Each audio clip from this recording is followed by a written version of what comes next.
कोई डॉक्टर के पास जा रहा था, कोई कॉलेज जा रहा था, तो कोई घूमने जा रहा था, तो कोई अपने घर जा रहा था। लेकिन उन्हें क्या पता था कि उनकी मंजिल कहीं और की ही है। Railway system. रिसेंटली आपने न्यूज में देखा होगा कि ओडिशा में 3 ट्रेन का एक्सीडेंट हुआ और इसके पीछे के रीजंस भी जाने होंगे कि एक्सीडेंट क्यों और कैसे हुआ।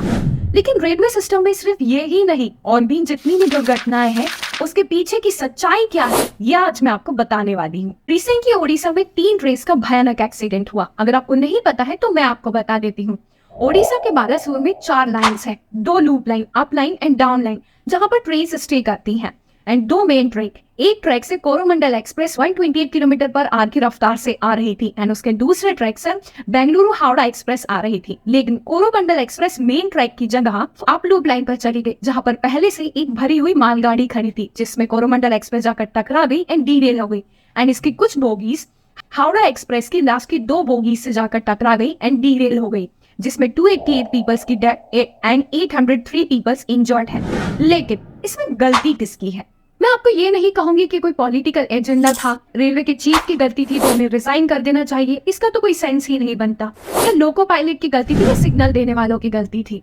मैं आपको इसके पीछे की बात बताऊंगी। इंडिया में ये कोई एक एक्सीडेंट नहीं है, ऐसे कई सारे एक्सीडेंट्स होते हैं जिसमें कई कैजुअलिटीज होती हैं, जिसे हम नजरअंदाज नहीं कर सकते। 76% एक्सीडेंट्स ट्रेन डीरेल होने की वजह से होते हैं, 16% एक्सीडेंट्स रेलवे क्रॉसिंग की वजह से होते हैं, 1% आग लगने की वजह से होते हैं, और 7% जो भी ओडिशा में हुआ ट्रेन टकराने की वजह से होते हैं। और ये नंबर हर साल कम तो बिल्कुल नहीं होते, बल्कि हर साल बढ़ते रहते हैं। तो शुरू करने से पहले मैं आपको थोड़ी सी हिस्ट्री बता देती हूँ।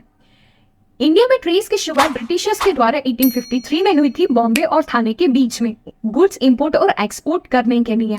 और इंडियन रेलवे सिस्टम वर्ल्ड में 4th लार्जेस्ट सिस्टम है, जिसकी रूट लेंथ 68,043 किलोमीटर है, जिस पर डेली 12,000 से भी ज्यादा ट्रेन चलती हैं। लेकिन पिछले इतने सालों में ट्रेन की टेक्नोलॉजी में ज्यादा कुछ चेंज नहीं हुआ, मतलब बोगीज वगैरह आज भी ऑलमोस्ट सेम है। मैं वंदे भारत और ऐसी ट्रेन की बात नहीं कर रही हूँ। वंदे भारत जैसी ट्रेन ये हमारे रेलवे सिस्टम का सबसे अच्छा डेवलपमेंट है। इंडियन रेलवे 10 किलोमीटर पर 76 पैसे खर्च करता है और कमाता कितना है? 36 पैसे। यानी कि इंडियन रेलवे को 20,000 करोड़ का लॉस हुआ है। और काफी सारे लोग कह रहे थे कि ओडिशा ट्रेन एक्सीडेंट को प्रिवेंट किया जा सकता था अगर कवच सिस्टम होता तो। हाँ, ऑफ कोर्स किया जा सकता था, या फिर जिस हिसाब की सिचुएशन थी उस हिसाब से इम्पैक्ट को थोड़ा कम किया जा सकता था। लेकिन ऐसा हुआ क्यों नहीं? क्योंकि हमारी सारी ट्रेन्स में कवच सिस्टम है ही नहीं, क्योंकि हमारी रेलवे के पास उतने पैसे ही नहीं है। लेकिन इसमें इंडियन रेलवे की गलती नहीं है। लेकिन ऐसा भी नहीं है कि इंडियन रेलवे को पैसे नहीं मिलते।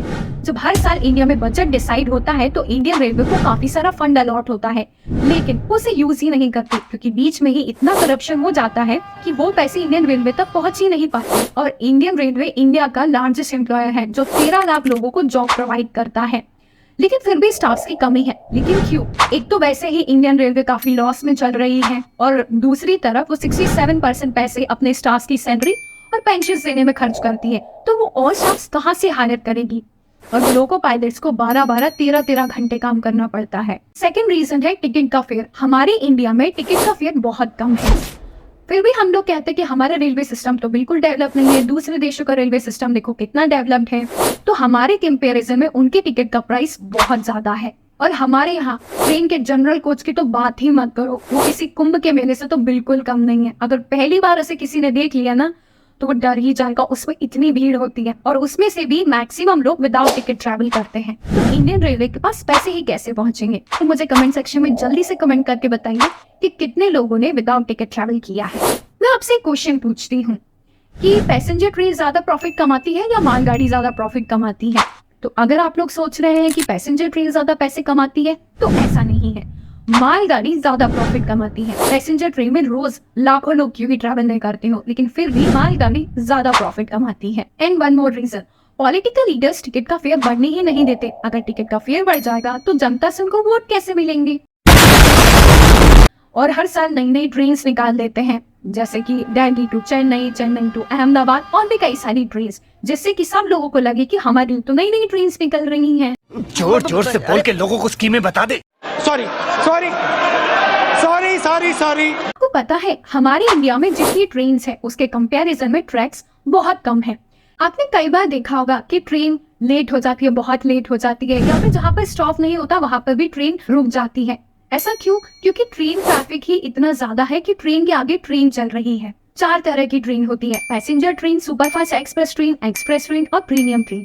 मान लीजिए कि अगर पैसेंजर ट्रेन प्रीमियम ट्रेन के आगे चल रही है तो पैसेंजर ट्रेन को रोककर प्रीमियम ट्रेन को आगे निकाल दिया जाएगा, क्योंकि उन्होंने पैसे ज्यादा पे किए हैं। और अगर ट्रेन का रूट इतना है कि वो अगर 60 की स्पीड से भी चल रही है तो वो 2 घंटे में मैक्स टू मैक्स हमें पहुंचा देगी। लेकिन लिखा कितना होता है? 3 या 3.5 घंटे, ताकि सबको लगे कि ट्रेन तो टाइम पर पहुंच रही है। सारे मिलके हमको पागल बना रहे। हमारे इंडिया में ट्रेन की स्पीड बहुत स्लो है, क्योंकि डेवलपमेंट ही नहीं हो रहा है। और वंदे भारत जैसी ट्रेन की टॉप स्पीड 180 तक है, लेकिन उन्हें चलाया कितना जाता है? 130 तक, क्योंकि या तो फिर ट्रैक की पोजीशन वैसी है या ट्रेन ट्रैफिक इतना ज्यादा है कि ट्रेन के आगे ट्रेन चल रही है। तो इनके सॉल्यूशंस क्या है? जैसे हमारे इंडिया में पॉपुलेशन बहुत ज्यादा है, तो उसके कंपैरिजन में ट्रेन बहुत कम है, तो इतनी पॉपुलेशन को हमारी ट्रेन तो नहीं संभाल सकती।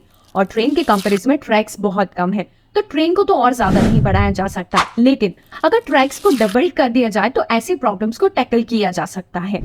लास्ट में रेलवे अपनी तरफ से पूरी कोशिश कर रहा है एंड काफी कुछ करने का बताया भी है, लेकिन सभी प्रोजेक्ट्स डिलेड है। ये प्रोजेक्ट्स को कंप्लीट होने में 20-20, 30-30 साल लग जाते हैं। जैसे कि आपने कश्मीर रेलवे ट्रैक देखा होगा, जिसको कंप्लीट होने में 20 से 30 साल लग गए।